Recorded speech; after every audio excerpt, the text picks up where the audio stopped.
Joining us now to read some of the headlines of today's newspapers from around the world are Rise News analysts Emmanuel Efeni and Dayo Shibwale. Good afternoon, gentlemen.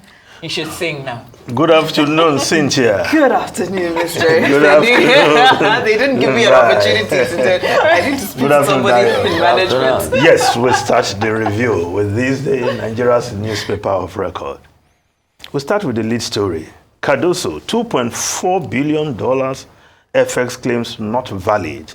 2.3 billion naira settled. 2.2 billion dollars outstanding.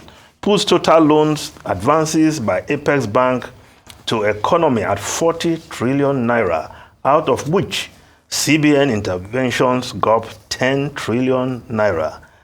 Dispels rumored plans to convert domiciliary accounts to Naira. Well, I'm sure some people will say, thank God for that. But, people. Of course, the Central Bank Governor, Yemi Cardoso, this story straight from the exclusive interview, which was aired this morning on our morning show program.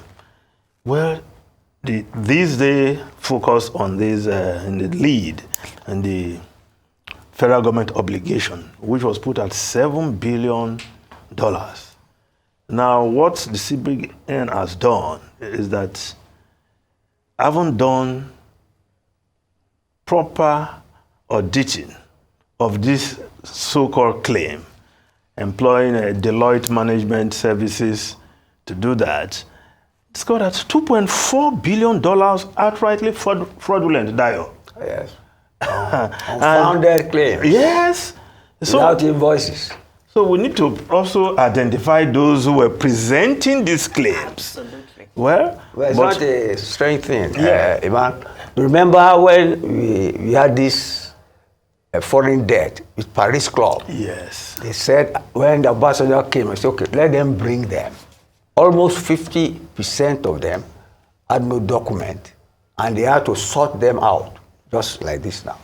When people see this outside, investors, when they notice that it's a fraud in your accounting system or your billing process, they exploit it and claim you are owing them money. You sure there are no insider connivance? It has to be. There cannot be fraud without insider connivance. Yes. That's true. $2.4 billion. You know, I can accept maybe, let's say in banking world, maybe a few millions of dollars is, you know, that's things that you can say slip through the cracks. $2.4 billion is something that is coordinated, that is orchestrated, that is planned, and that is protected by people at the top. Thanks to Arise for that interview. At least we now have clarity. Because initially the word out there was that CBN had paid the verified. It was as if the rest, everything will be verified and paid. But now it has brought clarity. What is outstanding now is $2.2 billion. And he's saying that the government will make effort to clear that as soon as it is feasible. Yes. And it won't be long, according to the CBN governor. So I think some kudos there that they've been able. He was thorough in calling for that, so that you don't just go blind in paying. You end up paying fraudulent claims. That's house cleaning. Yes. House cleaning. Well, the CBN governor had that interview. Was insisting that the Naira is undervalued. Meanwhile, the Naira is just heading to just going down in value. So what is the true value of the Naira? Perhaps the governor should. Nigerians want to hear. It's not. They will get to it eventually. It sounds like it's no longer an economic question. It's now a philosophical question. What? Very political now. Exactly. Thoroughly politicized. Everybody knows economics. But Mr. Chibwale, when you say they'll get to it eventually, do we have time? See, that's your own problem now. I'm asking you, say eventually. I think people should be done yesterday. Everybody is in a hurry. Okay, well, you have 24 hours in a day. But you can't alter that.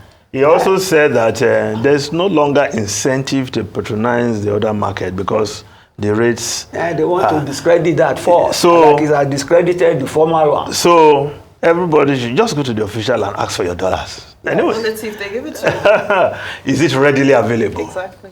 That is the question. Especially with the day that it will be available come sooner than later. You get me now? Yes.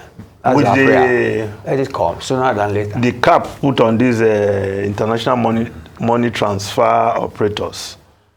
Now, parents who have children abroad will have a Herculean task, sending money. So one parent was saying that, look, you have to start now if you want to pay salary, your school fees for your ward in September. But you can bring those children home and let them school here. But again, seriously, still some difficulty. But the problem is inflow. Quality of education in-house, so that people don't need to go abroad. Well, people will always go abroad. Don't want to go abroad. And people like you now. There are over 100 universities around. People are still going abroad. You know, I'm recommending that people should because of some ill-gotten wealth that some people pay some school fees. Go and hear how much people pay, even in local schools here. Isn't that a generalization? No. Let's go to the other. Let's go to the other story. Yes. Atiku, Tinubu's economic policies uninformed, creating pains, despair. That you have dealt with that, and you said Atiku's position is provocative. Well, it should not be provocative. It should not be provocative. Constructive criticism. What he said, the policies of the government dashing hopes, creating pain, and causing despair. I'm sure that is reality on ground. And like you rightly said, if the CSOs or some other person have said it, perhaps there will not be that kind of response from the government. But because it was said by a politician. But let's also look at the message. And according to Atiku, the opposition leader in chief, right? Opposition in chief. Called him but you see, I said there is no room for that in the presidential system. He can criticize. Yeah. The winner takes all situation. It's executive presidency. No, if I were not to put parliamentary democracy. No, if I were to put this as a non-politician, I would say the unintended consequences of Tinubu's policies and the implementation is causing pain. It's dashing hopes. Yeah. Right? There are difficulties on the ground. Yes. People are not happy. Yes.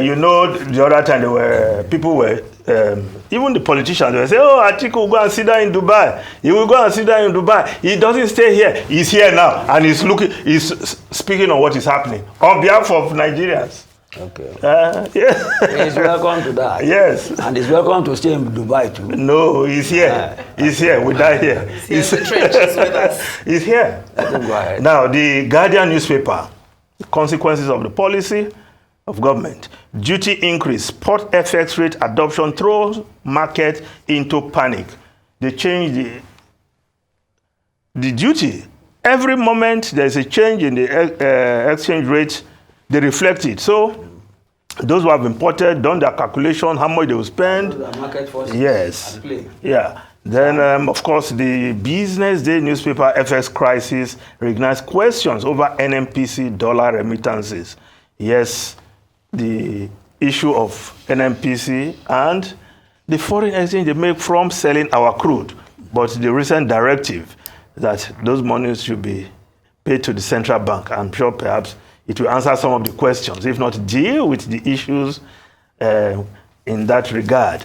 Now, the Punch newspaper, kidnapping epidemic, fundraising for ransom persists. Ekiti pupils, families pay 15 million naira.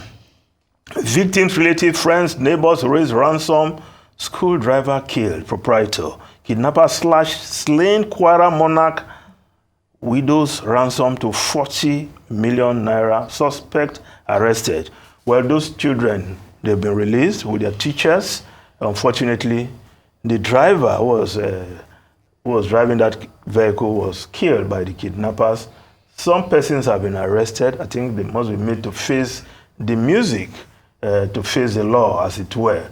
But they're saying these children were rescued, but here, report that they paid 15 million naira. It's so tragic. The issue of paying for ransom. Yeah.